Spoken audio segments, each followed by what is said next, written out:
Dismayado ang pamilya De Leon human nga wala nakadula ang duha ka kabanay nga atleta sa International Games.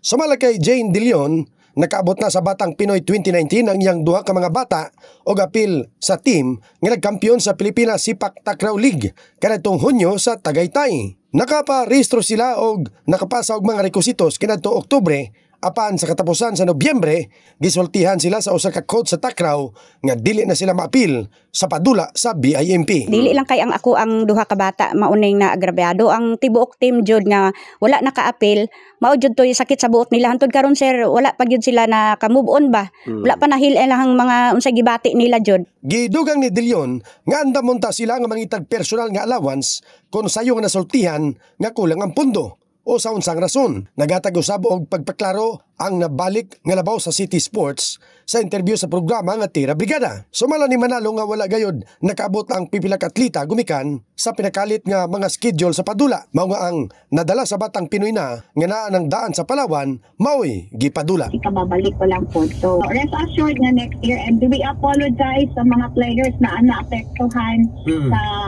sa kini nga paghitabo, but rest assured next year we will do better for them. Nadungog sa pamilya De Leon ang tubag sa labaw sa City Sports og sa coach sa Takraw nga nakaistorya sa iyang anak apan wala sila nakonporme. Mao nga nanginaot nga dili na masubli ang hitabo. Kay buluhan nga ang BIMP Games gihimo sa Palawan unang semana sa Disyembre human sa Batang Pinoy 2024. In the heart of changing lives, Christopher Jason sa 89.5 Brigada News FM Jensen, The Miss News Authority.